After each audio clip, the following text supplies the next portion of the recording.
IVM.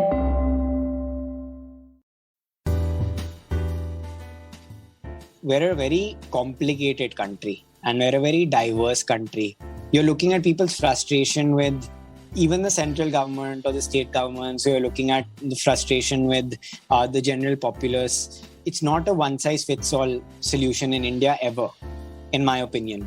It's a better way to, I think, approach it from what can I do to solve this problem rather than approach it from why is this problem so screwed up and why is our country so screwed up and why are the people that were elected to solve this problem so screwed up.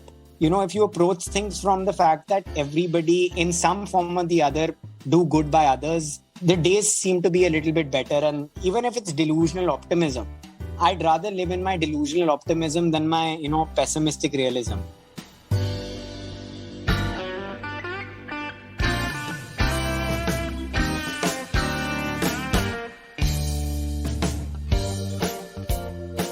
Hello and welcome to the Filter Coffee Podcast. We're releasing this episode on the 18th of June 2021, and the last 2 months have been among the most disturbing in my life. The second wave of COVID pandemic by now has probably left a deep gash in most of our lives. If we have been among the privileged and not lost a loved one ourselves, many of us have lost a friend, a colleague, a neighbor, or a close family member. And the network of grief that has enveloped all of us together in these last 8 to 10 weeks has also brought us closer. It has been a shared experience for millions, although one that we will not want to happen ever again. But something else also happened in these last few weeks.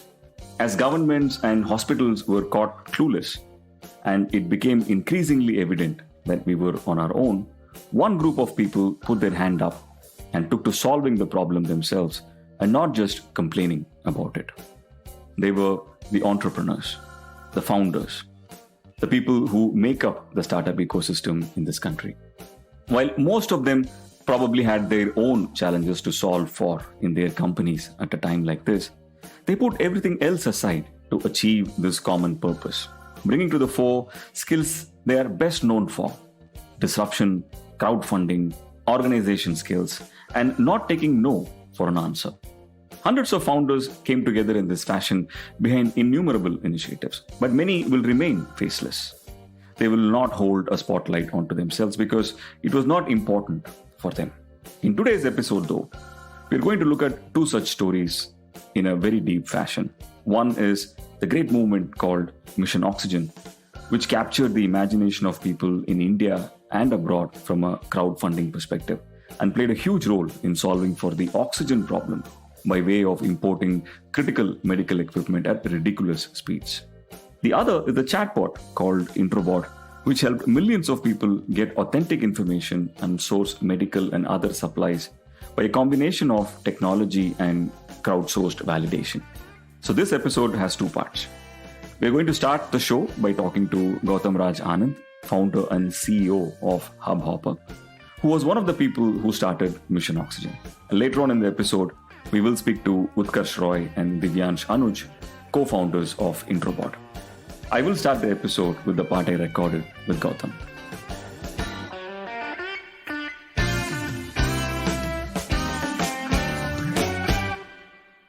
Welcome to the Filter Coffee Podcast, Gautam. How have you been doing? I'm doing very well, Karthik. How are you? Great, man. I think both of us live not very far from each other. I think we both live in South Delhi, if I'm not wrong, right? Correct. Yeah, I think last 2 months was something that I've never seen anything like that before, at least in my life, and which is also the subject of what I wanted to speak with you about. But are things improving in your network over the last week or so? We're recording this on the 16th of June. How are things in and around where you live? Things are a lot better. I mean, it's suffice to say that we saw history in the making over the last month and a half. And I have often said that I think every generation goes through their generation defining period. Yeah. We hear about the generation defining period of our grandparents, similarly with our parents. I truly believe that what we've gone through over the last 2 or 3 months as a generation or as a group of people is what we will be remembered for many years to come, both in terms of the good as well as the bad, in terms of where structures manage to sort of remain intact, like, how families came together, communities came together, people were there for one another. And then on the other side, where structures and social structures began to break down, definitely a very pivotal and very important phase in all of our lives. I think we all also were forced to pause, and we were forced to introspect into not just our impact in our own microcosm, but also in the macrocosm. So it's been quite a insane year, 18 months, whatever you call it. I don't remember living any other way now. But I think even within that, to me, the second wave, especially in a city like Delhi, was very different, right? And you're talking about generation defining thing, and I'm pretty sure I'm much older than you. And I really thought, for me, the generation defining thing was what happened in 2004 when the tsunami hit Mm-hmm. the Chennai coast, and Mm-hmm. I thought that's like it can't get worse than this, right? Mm-hmm. But I think what we've seen in 2020 was shocking, but the loss was, at least for those of us who were privileged to have made it through, was not much. But what happened in the last 2 months in the second wave, from early April till early June, and especially in and around Delhi, I thought Mm-hmm. was something else. You spoke about how everybody came together, and I was just thinking the other day, the phrase network of grief sort of stayed with me in a way. I think Mm-hmm. it's almost like this network that all of us plugged into, and we had very Mm-hmm. comparable emotions, right? All of us Mm-hmm. were going through the same thing. um, Mm-hmm. all of us at some point had lost someone nearby, close Mm-hmm. family or colleague, etc., right? I thought it was a I don't want to go through that ever again, but Correct. I think it also brought us all together in a very different way, isn't it? Correct. At a Yeah. deeper plane. And I mean, the old adage of misery loves company has never been truer. And unfortunate that we had to learn it in the manner that we did. Yeah. Yeah. But I think, like you said, I've always been a very glass half full type of person. I believe that there is light at the end of the tunnel. We're currently already beginning to see that light. I also think that as a community, we're coming out of this stronger. I mean, as opposed to how a lot of other people are speaking, where you're hearing about failures and structures and things like that. I think more important structures actually withstood this massive problem that took place, because the last couple of months couldn't have been worse. I mean, you saw close, near and dear people not just passing away, but struggling, not being able to find beds, not being able to find basic things like, I mean, oxygen. It's post-apocalyptic. It's out of a sci-fi Yeah. novel. I mean, the more adjectives and the parallels I draw, I mean, it still doesn't do justice to, I think, Correct. what everybody saw. Right. So yeah, I mean, great example is you and I spoke at the peak of this crisis, and there Yeah. was great comfort in speaking with you and just connecting with one another. Also have to give it up to technology being able to keep us sane during these periods, Right. albeit in a very strange way, but at least it's helping us communicate and stay in contact and create some semblance of normalcy. Otherwise, I think by now all of us would have gone stir crazy. I remember last year, because at least this year we were slightly more habituated with being at home. But last year I'd reached a point where I'd lost my mind to such a degree being at home, where I'd started naming my furniture, and speaking to inanimate objects. But yeah, I mean, good to see you're well, man, and good to Yeah. see Yeah. that generally the community is coming out of this. Sure thing. Yeah. You spoke about technology and spoke about how you're a glass half full person. And you're the founder of, probably, in my opinion, one of the most exciting startups I've seen. And I'm usually, as you know, very, very partial to what's happening in the audio space. And I'm really, really excited about your organization, which is Hubhopper. And that, to me, is a separate episode that we should do. I would love to tell that story of how it started for you and how it is going, and what your dreams are. But I want to quickly cut to the beginning of this second wave, which was, I think, in April 2021, roughly about 2.5 months back. Something was going on in this network of founders, especially in Gurgaon, isn't it? Talk to us a little bit about what was happening. So there was it was something unlike I've ever seen before. We've had this community that I've been a part of for quite some time now. I mean, we're all part of thousands of WhatsApp communities. More often than not, they're irritating. So there was this community called Gurgaon Entrepreneurs, and I've been a passive member of this group for a very, very long time. The only times I would actually remember this group, Karthik, to be honest with you, is when I would need to hire somebody or when I needed a particular connect into a particular organization. So then I would randomly remember that this group exists and I'd write in this group and hopefully find somebody, that fit the bill. I also, I'm fairly aware of the fact that I would have probably spammed this group at some point in time. So what was happening was, I think at the beginning of the second wave, I think Delhi was overcome with a large sense of, people trying to scramble for supplies and people trying to not hoard necessarily, but people trying to get their hands on, life essential products which they may need on, and certain folks were already in requirement of. These were ranging from requirements for plasma, requirements for hospital beds, requirement for oxygen cylinders at the time, not oxygen concentrators. And we were seeing hundreds of messages on that group. Typically, this is a group of 256 founders, and 95% of them are type A and 95% of them are very vocal. So you can imagine how noisy this group was. Wow. Now, me and my wife were getting more and more irritated with this group as the days were going by. But you suddenly started to see that the situation on ground was getting quite bad and very, very rapidly. And within this group, you also saw a direct correlation with the number of messages increasing. We suddenly reached that, point of crescendo in which structures and hospital structures started to give up in Delhi and supplies started to fall short for patients. And the messages continued on the group. So at some point, just in typical startup fashion, what happened was one person within the group actually posed the question of, actually from a point of being frustrated, saying, what if we try to solve this problem? Clearly, this problem not solving itself. How do we solve this problem? Could we solve this problem? And I'm 100% sure that the person that asked this was asking in jest or asking in frustration. Right. Just to put this in perspective, right? I think this was the time when all of us who were living in the national capital region, we were very convinced that the system is not designed for whatever it is that was happening. Right? Correct. Because people were running out of oxygen in some of the biggest hospitals.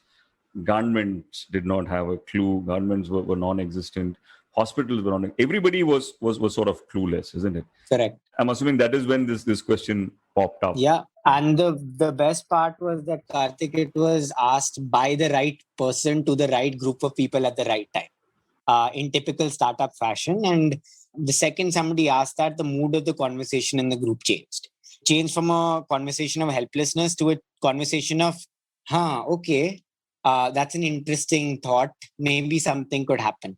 So immediately the next chronological question was, okay, if we were to solve this problem, how would we solve it? What is needed?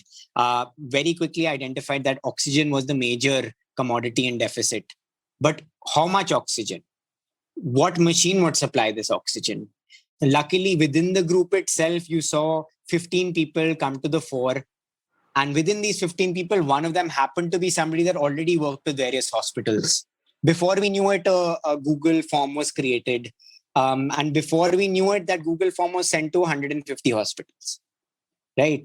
So we already started getting in data, about a couple of hours into that question being asked with regards to what was the machine that was actually in requirement. In the meantime, you saw two Messiah-like brothers come to the forefront of this entire mission. These two brothers named Varun Agarwal and Rahul Agarwal. They ran a company called Design Hill out of NCR itself. And as it transpired, they were already working on something like this, and they were already working on bringing some machinery at that point into India from people that they knew in China. And they were doing it under the vehicle that they had within their family called the Democracy People's Foundation, which is an NGO. All right, so now we had an economic vehicle in which we could pass money through. By that time, we started to get responses in from hospitals. And we very quickly understood what was the machine and requirement. We needed oxygen concentrators. This was the first time all of us heard the word oxygen concentrators. Yeah. We realized that we needed the 10-liter one, not the 5-liter one. We realized that we needed the CE certified oxygen concentrators that were WHO certified, and we needed them yesterday. Right. So very quickly, the boundaries of this mission started to get formed. So very quickly, we knew that we needed to get oxygen concentrators from the folks that would be able to supply it to us as fast as possible. Right. So the next stage of this was a very quick division of labor. And this was very easy to do with a group of founders. Why? Is because each of them had their own core competency in something. You didn't have to discover their core competency. Some of their work required them to work with customs. Some of their work required them to import goods. Some of their work required them to work with hospitals, right? Within the first day itself, we found a manufacturer in China. When I say we, I'm always talking about the brothers at the forefront of this, right? They found manufacturers in China. And on finding the manufacturers in China, the next question began to sort of figure out okay, this manufacturer meets the specification, but how are we going to fund all of this? We set up a target for ourselves on day one of 2.5 crores because that was the amount that we had anticipated for the initial first wave of requirements we got from hospitals. So 2.5 crores to buy oxygen concentrators from China, bring them into India via customs, and then basically give them out to government hospitals, public hospitals, ESI hospitals, and private hospitals, in order of the need that we were seeing. All right. So this was the basics of the entire Mission Oxygen initiative. But by the next day itself, we realized that we had underplanned. And when I say underplanned, I mean that the hospital form that we had given out started to get organically shared. And this is when things started to get very scary for all of us. Because from being a few hundreds that were in requirement of oxygen concentrators, that 100 went to 500. The 500 went to 1,000. 1,000 went to 1,500. First, looking at just one state which we were looking to support, it very quickly that Google form went to every state across the country. Wow. But that was the requirement side. But you were seeing incredible generosity existing on the donation side. Before we go into the donation side of it, right? What was the plan? By the way, you mentioned that the right person asked the right group, right? Yeah. I understand why this is the right group because clearly this is a group of founders who believed more in action rather than in anything else. So I think from what I understand, from the day the person asked the question to when you actually had the form out, I'm assuming it's probably a question of days and not weeks, right? Yeah. Hours Probably. Yeah. Right. And at this point, what was the plan? I mean, I understand that the brothers, they had an NGO and they had a contact in China, but how were you planning to manage like the logistics on ground? Like when you get this from China, it's going to be shipped to an address, I'm assuming, or the customs department. Like who is going to pick it up? Who's going to distribute? What was the thinking there? Karthik, I promise you when I say this, the beauty of working with these founders was, they were doing first and thinking later. All thinking was happening retrospectively. The problem was identified. There was no oxygen. The what needed to be solved was we needed to fill the deficit of oxygen within the capital. That was the initial problem and the solution. Everything else was just process. And that process needed to be solved for. So a logistics team was created. Now, this logistics team had different elements to it. You had your China to India logistics team. And that China to India logistics team needed to look at who was going to take the freight, who was going to be our partners to actually ship all of this stuff. Would it be DHL? Would it be delivery? Would it be, company X or company Y? Would it be a smaller partner that we teamed up with? And then your second leg of logistics was, okay, the products have reached here.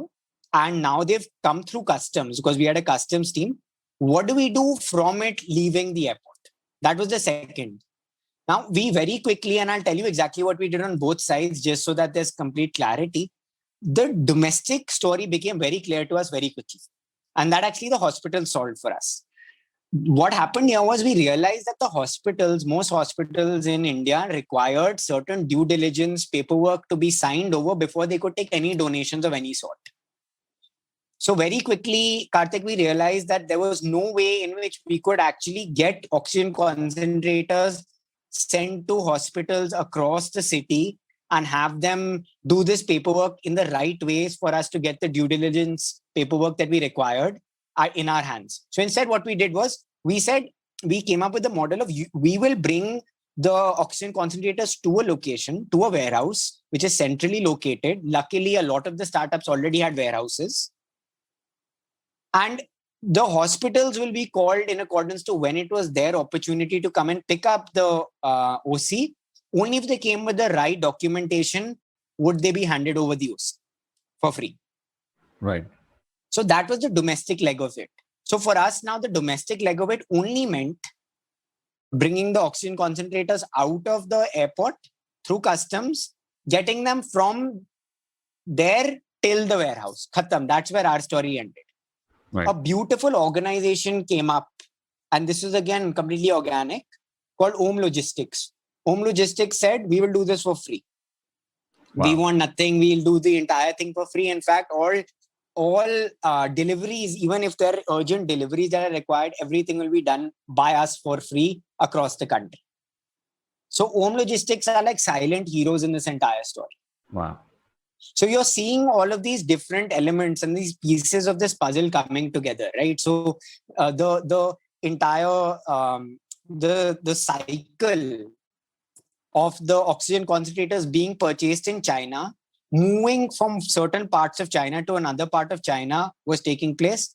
Now, in the initial parts of how it was moving from China to India we were working with regular freight carriers. Right. But I'm sure you remember that China had banned flights coming into India in the early parts of the second wave.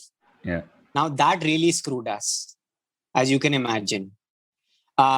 Because suddenly we had purchased oxygen concentrators, we had people dying in India, but we had no way of getting them here.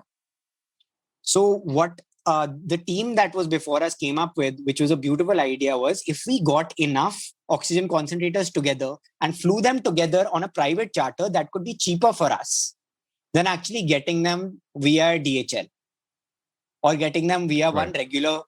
So in like movie or documentary fashion, these guys started actually booking charters, and these charters were charters that were flying just for Mission Oxygen.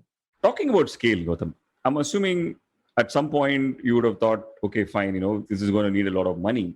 Was it always something that you were going to set up a crowdfunding piece for? And how was the response to that? So you're going to see a common theme in this, which is doing first and thinking later. There was one individual that had already, by the time this conversation was taking place on the first day, a crowdfunding URL was already created. There wasn't time to think, or there wasn't time for these guys to contemplate it. Wow. So it was already created and given to them. Right. And it was created by a guy named Shikhar, who runs a company called Cuttlefish. So he had created this. All right. And money started to basically come into the Democracy People Foundation NGO, because you require an NGO for you to be able to set up donation or a crowdfunding donation in this regard. Keto in the early stages was also very, helpful with us, where Keto actually said that they wouldn't be charging the regular commissions that they do on every transaction that comes through, because this was, a humanitarian effort. So it became fairly easy for us, and the Keto team also began to help us in getting all of this through. So I'm going to just move over to the financial side of things, right? So we've spoken a little bit about the process. On the financial side of things, the Keto was set up. So we, at this point, had two ways of people donating. We had Keto, and then we had directly into the Democracy People Foundation. And these things started, and this is where I was actually a part of. So I was mostly a part of media. I was a part of fundraising, and I was a part of like the website creation and the branding of this entire initiative. So what we tried to do here was actually, initially, the first few messages were just sending this to our own advisors. Luckily, again, it's very serendipitous. Within the small circles of VC-backed startups are VCs and, different HNIs that are very, very willing to help. So the first group of people itself were not just influential, but very willing to help. Right? Then after that, within the group itself, within that small group itself, you had people from Your Story and Inc42. So for us to be able to call up and get media coverage was a call away, because they were already seeing all of that information. And they're all friends. Right. Which is very helpful for us. So it started to, on day 1 and day 2, the first initial plan was send it to your initial set of investors and advisors. And this was being done by 5-6 different folks, and then get a little bit of media. Right. And then post that media, on the back of that media, get bigger media. Right? For this, we had to set up a website. We set up a website in about 12 hours. And once that website was set, we were good to go. And donations started pouring in. Now, donations at this point were coming in from India. And we very quickly reached our 2.5 crore mark. So we had to move 2.5 crores and move it to 5 crores. So where was the first donation they were coming from? Where? Media houses, you mean?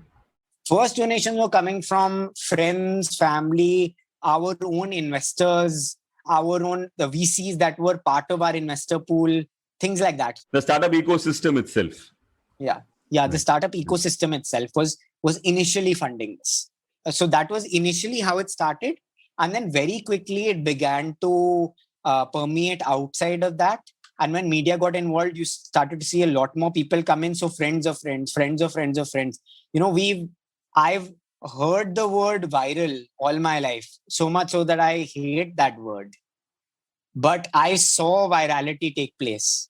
And the most beautiful kind of virality to combat virality. Virality to combat the COVID virality. It was humanitarian virality to combat the COVID virality. We very quickly then started to get messages and inputs in from small organizations. That was the next step, that we want to run sister campaigns for you guys. So they were raising that money and then pooling all of that money together and putting all of that money into Ketto. Right. So artists started selling their art. Small mom and pop stores as well as small startups started to basically sell ice cream, and then they take the ice cream earnings from what they were earning in Bahrain and they were putting it directly into Ketto. But we reached a problem here, and that's why I just mentioned Bahrain, which is that there was a large amount of folks that weren't able to donate if they weren't in India. But we were getting massive requests from NRIs. Right. Because this, the second wave was, information about it was spread wide and far across everywhere. Yes. Right? So that was a bit of a struggle for us, but eventually we teamed up with United Way India and United Way Bangalore, so that Ketto could take in money that were in dollar forms and that were in euro forms and every other different denomination. Right. Post this point, Karthik, there was no stopping. I'm talking a week in, there was literally no stopping. We kept trying to stop it, actually. There was one point in which we wanted to stop it. I started getting panic and palpitations because the money was just a very large amount of money. Right. But even the founder of Ketto was not for us stopping this. We would have calls every night at 10 o'clock. This was across the entire month. We spoke at 10 o'clock every single night, 15 of us, with all of us voicing out our concerns. Some people saying, no, let's keep going. Some people saying, no, we must stop. And finally, what ended up happening is this exploded, and we had people like Lena Headley from Game of Thrones, donating. We had Salman Rushdie donating. We had, Varun Dhawan, Shikhar Dhawan, Sachin Tendulkar donated 1 crore. Yeah. We had Zoya Akhtar's production house donating. We had, Mahindra donating. Very, very large organizations setting up sister campaigns, like Google set up a sister campaign. Microsoft tried to set up a sister campaign. Oh, sorry, when you say sister campaign, what do you mean? So these companies aren't allowed to funnel money directly into a Ketto. They can only funnel money if it's been as a company, if it's on an approved platform called Benevity. Okay. So Benevity is a platform that essentially only allows donations into NGOs that have been Benevity approved. Got it. So that's why there was a little process with this, but they helped us through the process, and it was very, very easy for us to do. And it was a sister campaign that was set up. And once the sister campaign would end, then that money would be sent into Mission Oxygen. Right. Right. All right. So in 30 days, raised 55 crores. Wow. And we managed to actually, I'm just going to skip over, sort of the days that were happening, where everything seemed like a blur, but we've covered 26 states, donated to across more than 320 hospitals, donated north of 5,000 oxygen concentrators. And so that's currently where we were on the oxygen concentrator story. It's been fascinating, right? Like, tell me, I just want to quickly talk about the impact of what you've done, but I have a lot of questions before that as well. An oxygen concentrator in a hospital Hanji. could have saved how many lives, you feel, in these 2 months? So simply put, if we're just playing, I'm not saying that we've saved any lives, but I'm just saying in terms of could have saved, one oxygen concentrator can support 2 beds, right? And even if the turnaround time of one patient is 4 days, then you're looking at every 4 days, 2 new patients are supported by one oxygen concentrator.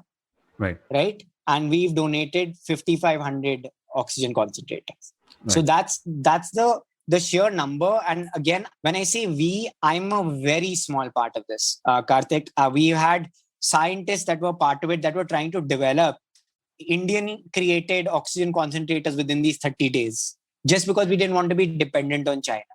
We had a QA team whose job was nothing outside of making sure that the science was sound, that the products that people were getting was best quality. Like there's this guy who was on the group.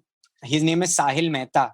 He's a biomedical engineer who was, well, I was speaking to celebrities. He was speaking to General Mass Hospital, or he was speaking to John Hopkins University. So you can see the level or the differential in terms of intellect between who I'm speaking to and what he was speaking to.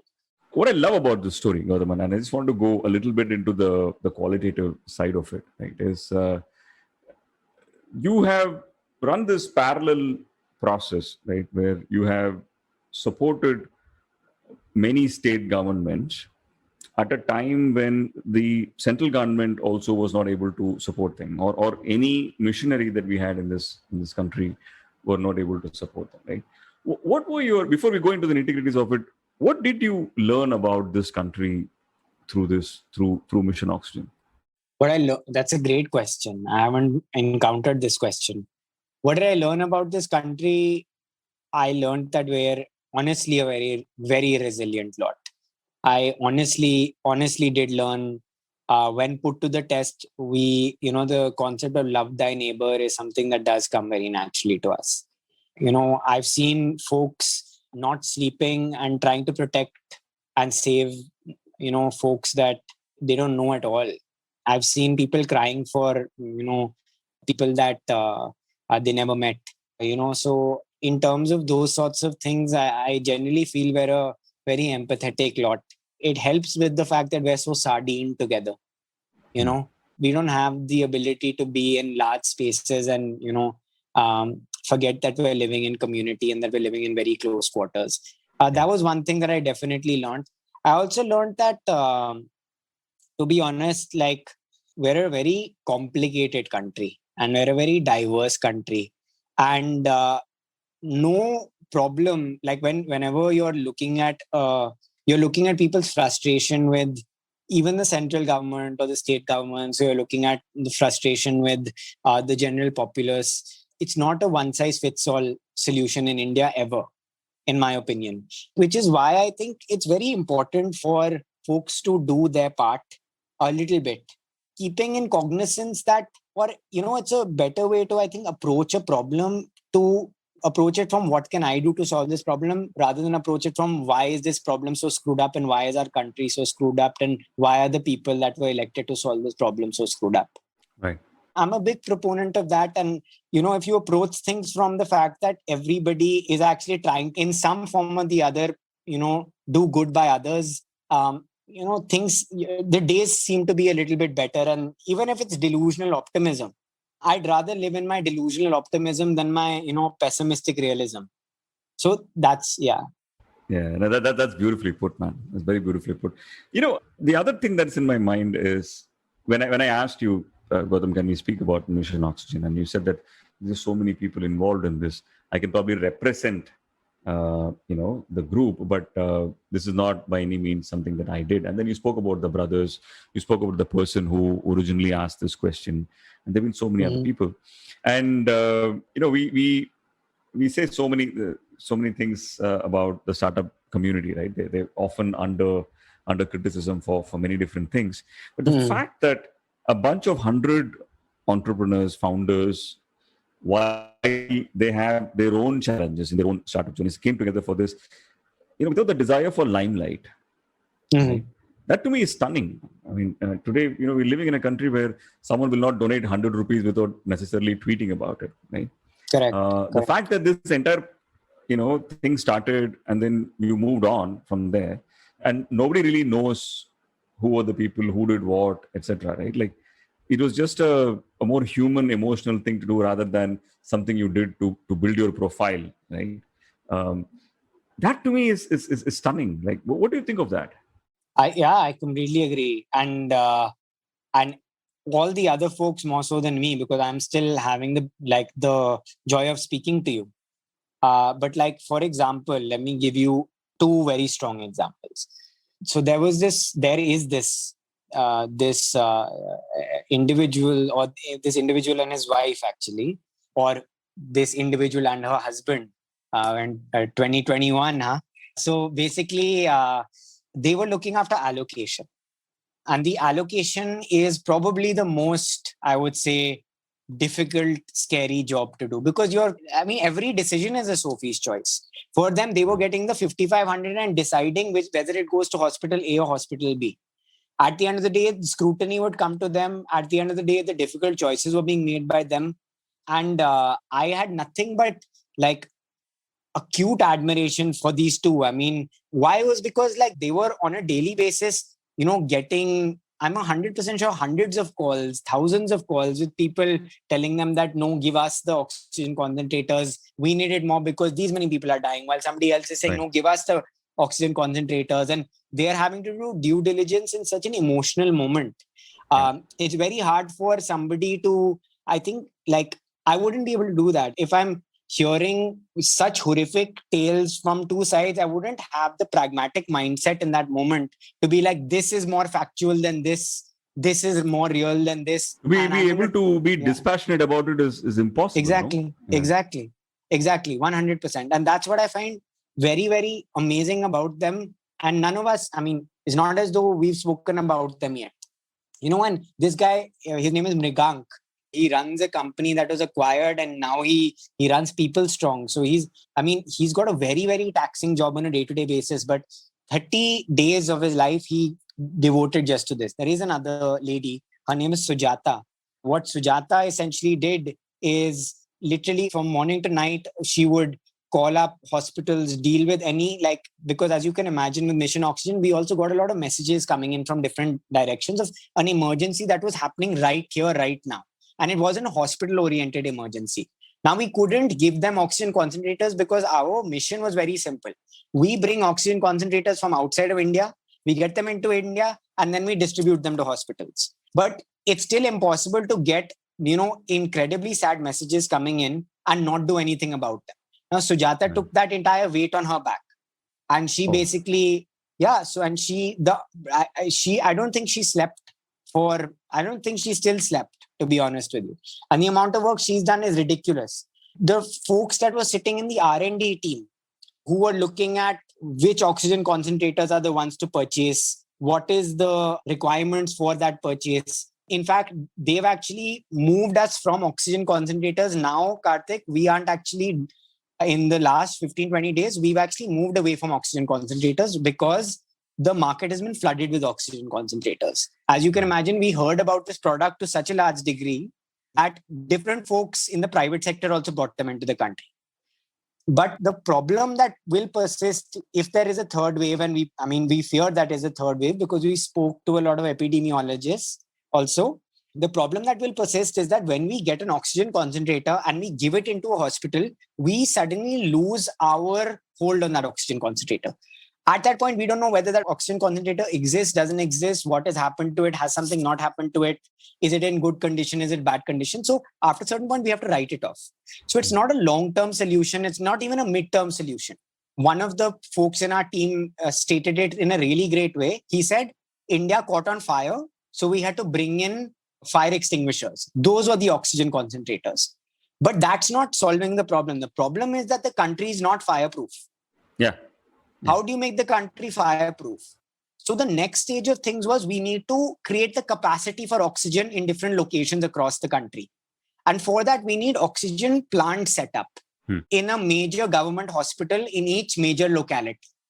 So the second phase of Mission Oxygen actually has been to, actually set up 10, 20, 30 oxygen plants along with local governments.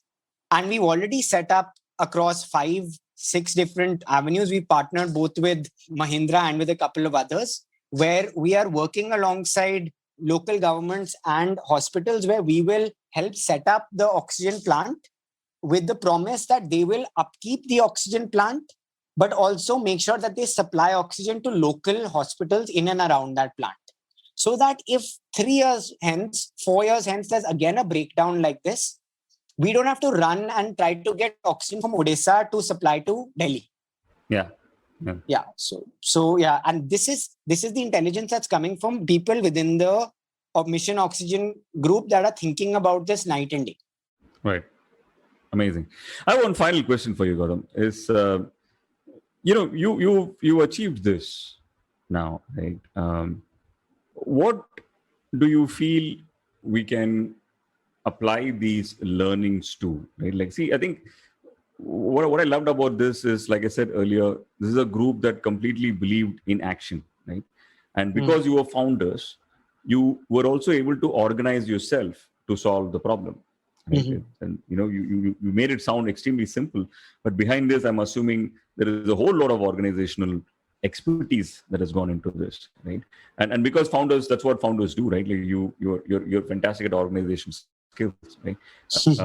You're able to do that. Now that you've done this, how do you want to apply this learning? Like, for example, are there other problems we can solve if a community like this were to come together? Do you guys speak about that as a group? I mean, we have spoken about that as a group.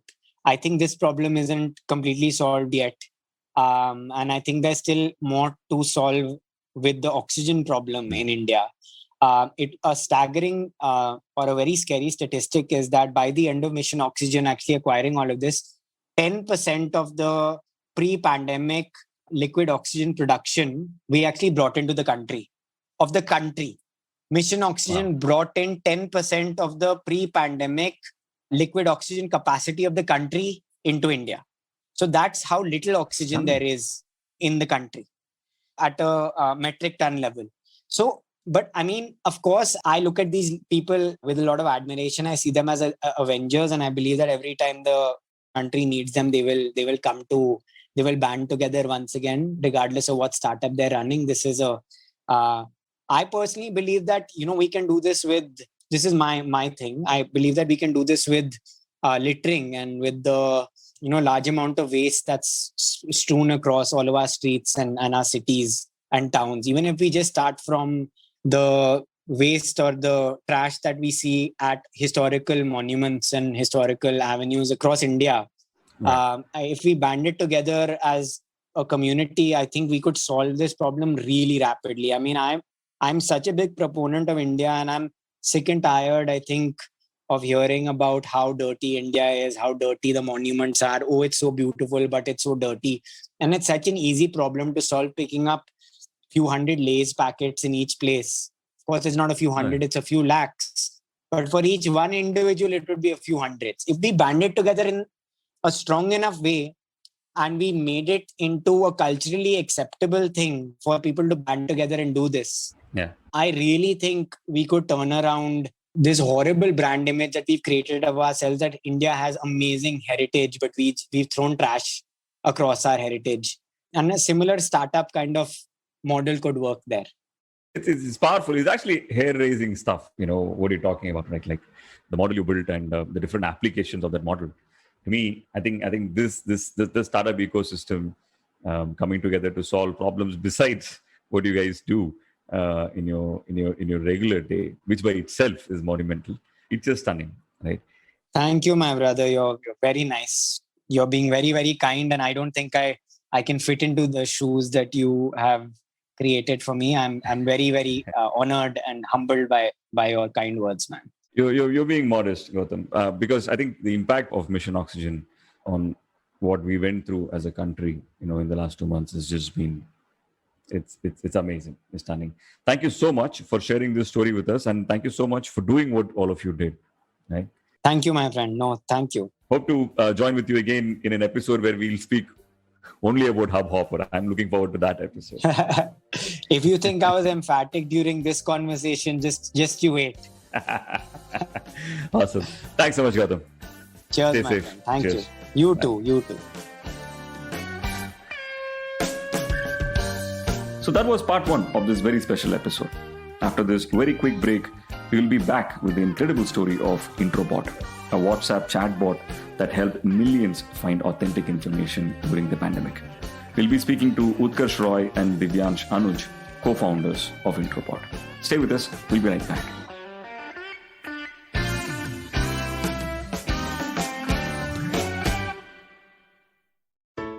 Hello, everybody. Welcome to another great week on the IVM Podcast Network. If you're not following us on social media, please do. We're IVM Podcast on Twitter, Facebook, and Instagram. I'd like to thank the sponsor on the network this week, Credence. Thank you so much for making this possible. On Cyrus Says, Cyrus was joined by actress Shreya Pilgaonkar to talk about her career in acting. On Begin the Journey, Ashish Vidyarthi lists down the modern concepts of friendship and how one can choose the right friend circle in life on Begin the Journey. On The Habit Coach, Ashton Doctor was joined by Aisha Bilamoria to talk about running and developing an athletic mentality. Farhad and Sunitra are joined by LGBTQ workplace advocate Suresh Ramdas to discuss the new normal in queer relationships on KBCD.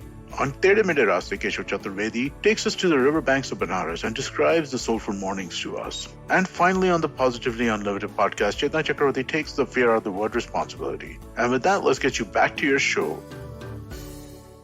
Utkarsh and Divyaansh, welcome to the Filter Coffee podcast. How are you guys doing? Pretty good. Thanks for inviting us. Great to be here, Karthik. Great. Listen, I think most people who have been doing any level of work on the ground during the pandemic have probably come across Introbot at some time or the other, especially those in and around Delhi, I feel. But I'm assuming, Introbot as an organization would have probably had its origins much before this. Talk to us a little bit about what is the problem you were trying to solve and a bit of your entrepreneurial journey itself. So Introbot is the AI community manager, and we believe that it is the fundamental central intelligence that connects communities. So since the advent of mankind, communities have been the building blocks that has tied humans together. And going forward, we see this huge uprise in virtual communities on different sort of platforms. And we believe that there are different communities which can offer certain things. And if we can connect all of these together, then we create this massive network of people who are connected intellectually and helping each other out in different ways. So essentially, it's a middleman in any community context. It's an automated community manager. And our vision is to essentially have this central intelligence for any kind of community. But we started with founder community, so mostly working with VC portfolios and generally founder ecosystems or business networks. We are already working with 120 such communities. But when COVID happened, we realized that essentially the community context right now is the entire city. And we need a middleman to understand, that there is someone looking for help and someone else looking for that help. And we already had this WhatsApp bot in place. So we just decided to go ahead and launch it in the city's context. So it's not very different. If you think about it, that's a thought process that we actually, went through quite a bit before we decided to, start working towards this. But at the end of the day, it's still a community manager connecting various members of, the citizens of Delhi essentially in one cohesive community, sharing leads and sharing verification, for example, like verifying leads for others and others finding those leads based on that intelligence. Yeah. And we are happy to share that so far over the last 2 weeks, we have served more than 500,000 Indian citizens with COVID relief. And more than 35,000 of those people have explicitly mentioned that they have found help through Introbot. So in a nutshell, even though we are not participating as doctors, we have saved a couple of thousands of lives, and we are honored to be able to do our part in this COVID relief effort. Which is extraordinary, right? And I'll just get to the COVID part in just a bit. But before that, Divyaansh, just to understand the product itself, right? You use the word community, and you spoke about startup communities, etc. Most of us who have gotten in touch with the Introbot in these last 8 weeks or so, we all know it as a chat bot that works on WhatsApp. But what is the original product that you had intended to create, and what was the specific problem you were trying to solve? So it has been, and I think it will continue to be a chatbot experience. So how we think of it is that there were websites and there were apps, and now there'll be chatbots, right? And it's not like chatbots will replace apps, or just like apps did not replace websites, but chatbots are essentially the next paradigm of user interfaces. It's just extremely, intuitive and extremely easy to use, especially for the demographic that we are addressing in this case. And both the demographics actually, so founders have no time at all. And in this case, these are, people whose family members are on their, hospitalized, and they don't have time at all. So in both these use cases, and people generally don't have time at all. So it's just easier to not have to download an app, not have to remember the URL of a website, and just, have something on your WhatsApp, which you're anyway, all the time on, and just interact on a one-to-one basis like you would with any other person. So essentially, the experience of the automated community manager through a chatbot user experience would be very similar to, let's say, that I am participating in a community. Let's say my VC that is invested, and they have like 300 startups as their portfolio. And that's a community that I'm participating in. Now, instead of bothering the VC, I would bother this automated chatbot, which would not get bothered. And I would just say that, hey, I'm looking for XYZ, and it would do the job of the community manager and connect me to 5 people who can help you with XYZ. But yeah, obviously not just for 300 member communities, but let's say 30,000 member communities, or in this case, 3 million member communities, which is a city. So that's essentially why, the chatbot experience is a very strong pillar of our product experience and vision even. So Divyaansh, just for the uninitiated to understand this better, right? I mean, the way I understand, chatbots, which are basically machines which are able to learn, is they keep getting information and they enrich their resources, and then they're able to then help the next message better than they did the previous message. Right? So am I right in saying that for example, if you were to stick to the analogy of a founder community, then the resources, the knowledge, and the connections that all of them collectively have, you keep talking to the bot, and then eventually the bot becomes the most efficient way of accessing that knowledge? Is that something that is about right? Absolutely. One is that it understands who knows what. So just that knowledge is good enough for it to answer the question through someone else, right? So for example, let's say this is a community of 5 people, let's say everyone on this call, and you have a question. Instead of asking that question to the other 4 people, you're asking that question to the chatbot, but the chatbot knows which of the 4 people on this call know the answer. So it would just connect me to that person, or connect you to that person. So in this case, the 3 people don't get bothered, but generally, like, let's say 40,000 people don't get bothered because it knows the one person that is there to help. So it has a knowledge graph through other people's knowledge. But what you're saying is the bot itself becomes intelligent as it collects this information. That is the next level of where we can go. That's perhaps us competing with Google Assistant. Yeah, Karthik. So what you pointed out is very right. We want to become the smart, intelligent layer that powers humanity and human communities in different ways.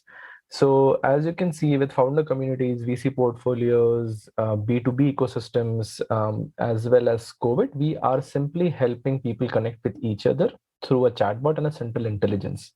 Now, the scope of this is very huge. So we envision this becoming the next Google on your phone for unstructured information. So if anybody is looking to connect to a certain person or a certain business very easily and seamlessly, that's what Introbot will power in the background essentially. And as this process happens, and as we proliferate different networks and different communities, the bot itself becomes more and more powerful in the sense that it knows more about different people and can easily make those connections happen. And if you can kind of envision, the whole world becomes a large community in itself. with different silos, and we in fact making the building blocks and the pipelines to connect these communities. So getting the best out of humanity is something that we're looking at in terms of vision going forward. Wonderful. And talking about humanity, I'm assuming Jan, Feb, you must have been in a different journey altogether, and then the second wave happened. Talk to us a little bit about what happened in those few weeks of the second wave, and how did you end up becoming a part of the solution to this problem? So I'll actually take you through day by day what we went through. So Utkarsh was down with COVID around the time when essentially there was an inflection point happening with the second wave. So essentially we were already, we have these 1,200 founders who are using it almost on a daily basis already. But we realized that all the communities that we have plugged in, no one is talking about their business anymore. Everyone is looking for these resources. So we were like, what are we going to like? If we push out a message on Monday that, hey, who do you want to meet, and enable networking for fundraising, things like that, it would be nonsensical. Like no one would be interested. It would be very, not conscious of us that the country is going through so much, and we're enabling conversations which are not related at all. So we just thought that let us try doing something else. And at that point, this is Saturday. This is end of April, last week of April, Saturday, and we just, instead of doing the regular networking thing, we pushed just this message that, hey, if you want any help, anything related to COVID, we can connect you to one of the 60 health tech founders we have, because they have much more context than anyone else around help, contacts to hospitals and things like that. So this was Saturday. We pushed that. A bunch of connections were made just with this concept.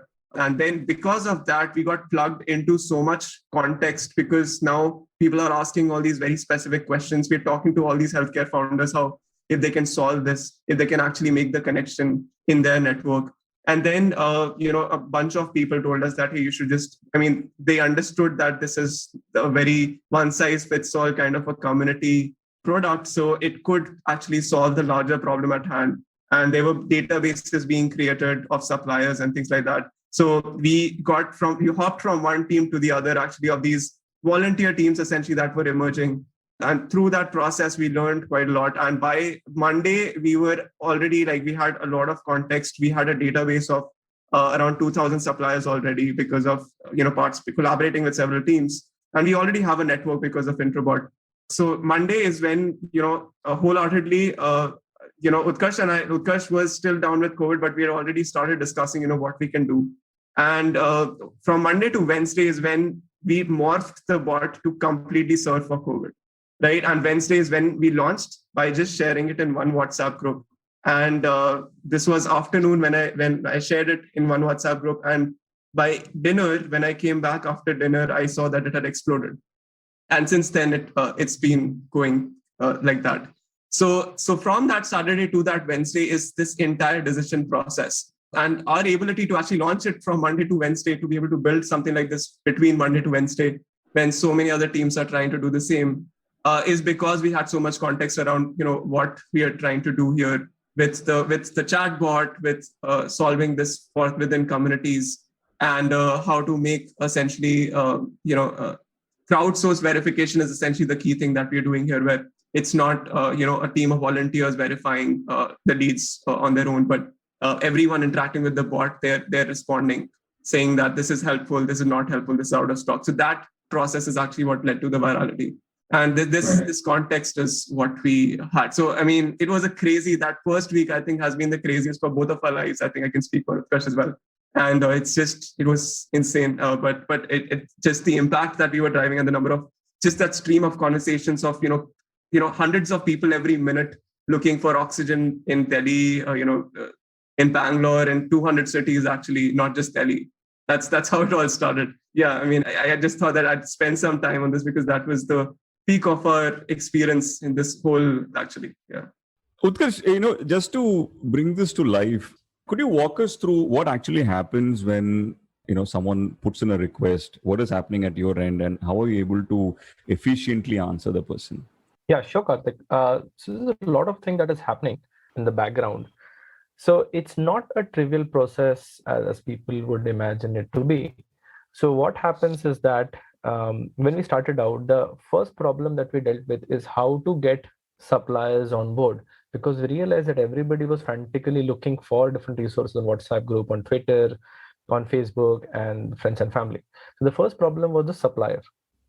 The second problem, once we moved on from collecting a supplier database into a couple of thousand entries in the first day or so, we realized that there was a verification gap. So people were actually calling up these suppliers, and either the suppliers were not really picking up their calls because they were super busy, or they had been bombarded by a few hundred calls, or the supplies were really not there anymore, because this is a dynamic.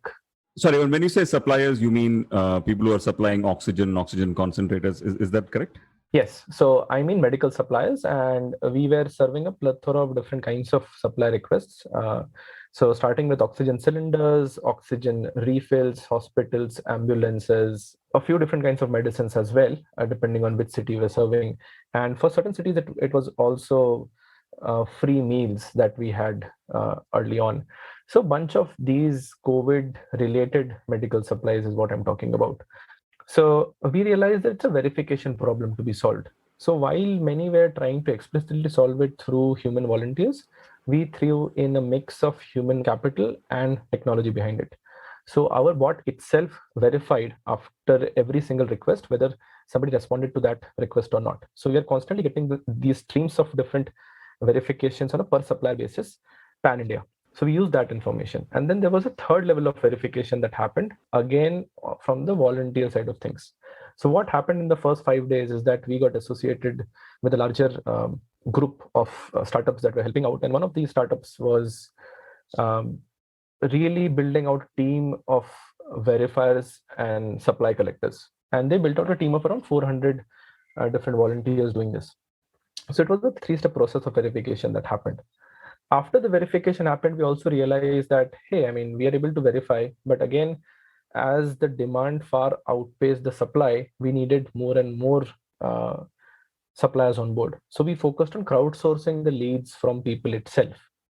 And while we were doing all these things, we also tried building up alliances with different other groups. So there are so many different initiatives and local efforts that were going on. So all of this was happening parallelly. And the way the bot actually works is that once people punch in a phrase like oxygen cylinders in Delhi, we quickly use a recommendation engine which goes through our supplier base and figures out who is the next best available supplier from a certain city. And we use a bunch of load balancing mechanisms as well to make sure that a single supplier is not getting bombarded. So a lot of things are happening. And if you imagine we are talking about pan India across different cities and different kinds of medical resources happening. And while this is happening, parallelly, we are getting new feeds of supply as well in the database that we are constantly verifying. So this all happens in a matter of a few seconds, and we send out a lead to the user. And if they find it useful, they mark it as useful. Otherwise, they ask for a new lead. And that's how the end-to-end loop is closed. Hope that answers your question, Karthik. Happy to add. It does. Divyaansh, I had one product level question for you, which is, I understand what is happening at the demand side, and like Utkarsh explained, you're matching this to what is happening on the supply side. How are you getting information on the supply side? Because I'm assuming you're at this point not at all into the business of medical devices or medical supplies. You're in the business of technology and helping create a community. How did you tap into the information base that was input into your system? Yeah, so it was because of our access to community of founders that we had so many enterprising individuals already working on several aspects of the COVID problem. So we do not attribute anything that we've done, any of the impact that we've caused, only to our work as Introbot. It's been a hugely collaborative effort. So as I said, like in the first couple of days itself, we were already plugged into, like already collaborating with 3 teams actually. So the ISB Alumni Association, there's a team called COVID India DB. And then we were also looking at COVID FYI. So these are like 3 different bodies working on creating their own databases by scraping Twitter, by just collecting information from social media, generally WhatsApp and forwards and things like that. And so these are Google Sheets emerging from various places. We collated all of that, put them in a database and plugged Introbot with it. And this is 1,000 suppliers to start with. But then, as Utkarsh said, we now are working with an organization called COVID Citizens, where Chaitanya, who's the founder of WakeFit, has actually is leading our efforts at essentially has 400 volunteers who are constantly sourcing suppliers from various sources, and now we have a database of 30,000. So the thing is that, because so much information was out there on social media, so many phone numbers, but you don't generally expect for any business that, so much contact information would be out wide in the open. So we have been able to, we are in that situation that it's available. It just needs to be structured. So information structuring an organization is actually the work that we did here. And then, the chatbot interface and the community context for sure helped as well. That's amazing. Utkarsh, at some point, what you had started off, on that Sunday or Monday, eventually became big enough that most of us, who were trying to look for help, it was unavoidable that we'll land up on this bot, because someone or the other will respond with intro bot, right? At what point, purely from a pandemic reaction perspective, did you hit scale? At what point did you realize that what you're actually doing is a very important part of the community effort in Delhi and many other cities? So when we started out this effort, Divyaansh and I discussed that if it goes beyond 100 or 200 people that we could help with in the first 2 days, we'll continue with the effort. Otherwise, we'll stop it and get back to working on our own primary business. But in the first 3 days, we crossed more than 10,000 different people from different parts of India trying to reach our bot and trying to get medical information. And we could see that curve going up when the distress was felt on the ground. And we were serving more than 70 to 80,000 people on an average on a per day basis. That's when we realized that this is much more than what we had set out to do, and we should actively leave everything else and go ahead and help the people as much as we can. So we were typically working 22 hours a day in the last 2 weeks, just to be able to collate all the resources that we have, both in terms of human capital, partnerships, as well as technology, and build an ecosystem that can help people across India in a relatively short amount of time. And this was in part done by Introbot, as well as in part done by the large organization called COVID Citizens. So we have a Twitter team that is manning the Twitter handles constantly, and we are responding from the central database that we have. We are also looking at an audio-based interface called Fireside. So if people do not want to chat with the bot or over website, then they could go and ask questions to volunteers who are available live. We also have a website that people can access.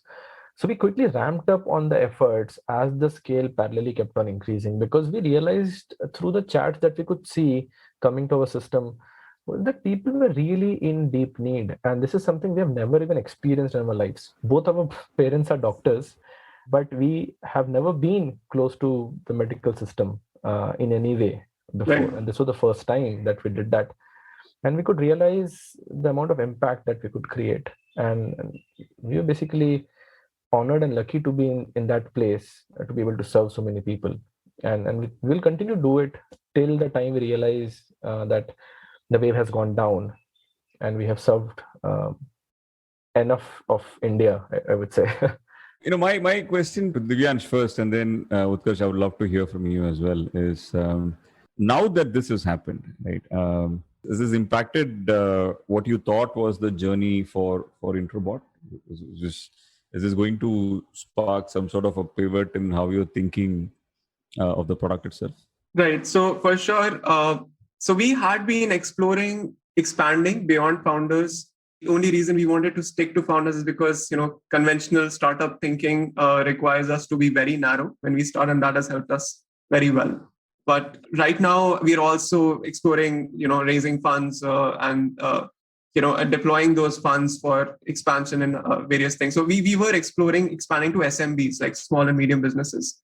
And what this has led us to learn about the industry is how to talk to SMBs at scale. Because we, by the way, have a supplier-facing bot as well. So other than the bot that you used, we also have a system through which we can now talk to 10,000 oxygen cylinder vendors and hospitals and things like that, where they're regularly updating their information. So there is a potential angle that we can take, but it would not be like it would be short-term thing, or I mean, there's still some things to be figured out, but we could perhaps make essentially a directory of every single business in the country, let's say. And the experience would be that you're still getting connected to people, but it's more for very specific, small business needs, and not like for networking purposes or for, let's say, getting connected with a founder or investor or things like that. So it's a different direction for sure, but we haven't really chalked out everything that we can do. But we want to also stay true to the community angle. So I mean, I guess there is still a lot more to think about. But at the same time, it has opened a couple of doors for us that we definitely want to explore. So what Divyaansh mentioned is something we're looking at in terms of midterm. But in long term, it definitely ties up to what we are doing in terms of community. So we don't feel that we are doing something different. We just feel that we were helping people connect with each other, and we were helping communities, and we are still doing it right now.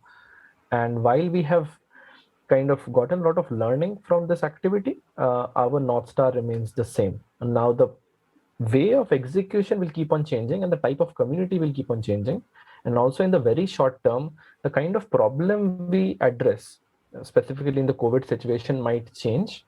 For example, instead of supplying medical resources, we might be providing, say, therapy information for people who are recovering from COVID, because 99% of the people are actually coming back from hospitals and on the path to recovery. We might be serving them insurance, for example. We might be doing something else in a different stage, but we remain true to serving the people, even in the short term, medium term, and definitely on the long term. So taking up all the learnings and kind of walking the path of serving communities. So that's how we think about it. Talking about COVID Citizens. So COVID Citizens is an initiative of different partners coming together, especially from the Indian startup ecosystem. So there are people from Now Floats, from SaaSBoomi, from Wakefit, from Chingari, from Fireside, from Sheroes, from United for Social Impact, from a bunch of different external partners as well, all coming together to help with COVID relief. Now, some of them ended up becoming and forming a core team of 12 to 15 people. And some of us, as in the founding members, that includes Divyaansh and myself, kind of also represent COVID Citizens in some ways and are connected to the larger ecosystem, such as the 400 people volunteer team, as Divyaansh mentioned. And some of the partners are loosely associated, such as Art of Living, the Better India, Bill and Melinda Gates Foundation. So they are also coming on board and helping us out. So it's an active and dynamic effort being led by citizens of the community who are trying to solve for COVID together. And we realize that we cannot boil the ocean alone. And Divyaansh and I often talk about this. I mean, something of this scale needs a joint effort. And we are glad and honored to be part of this larger initiative to drive the actual impact on the ground. Wonderful. Great. Thank you, Divyaansh and Utkarsh. It was a wonderful discussion. I wish you more luck, both with everything you're doing around the pandemic, as well as intro about the organization itself. Thanks so much for being on the show. Thanks, Karthik, for hearing our story and helping us tell it. Bye. Thanks, Karthik. Appreciate it. My pleasure.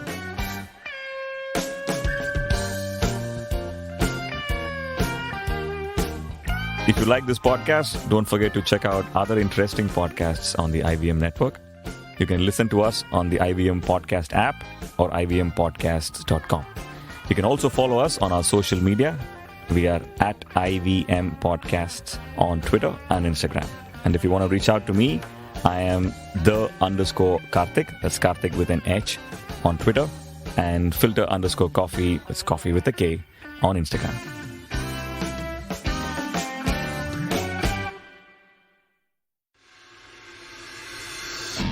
If you love cricket, listen up. The Edges and Sledges Cricket Podcast is here for you. Hosted by DJ, Varun, and me, Ashwin, we bring a fun, fresh fan's point of view to talking all things cricket. Sometimes it's just the three of us, sometimes we have guests, including current and former international cricketers. For new episodes every week, check out the Edges and Sledges Cricket Podcast on the IVM app, website, or wherever you get your podcasts. We live in an age of disruption, of immense change in every aspect of work, life, and business. But is the old way of doing things truly dead? And are we ever going to stop saying the new normal? Join me, Varun Dugirala, on Advertising is Dead every Tuesday as I talk to entrepreneurs, leaders, creators, and change makers from across business, media, marketing, and beyond to dig a little deeper into how we got here, what we're doing now, and where we're headed. You can catch all the episodes of Advertising is Dead on the IVM Podcast website, app, or wherever you get your podcast from.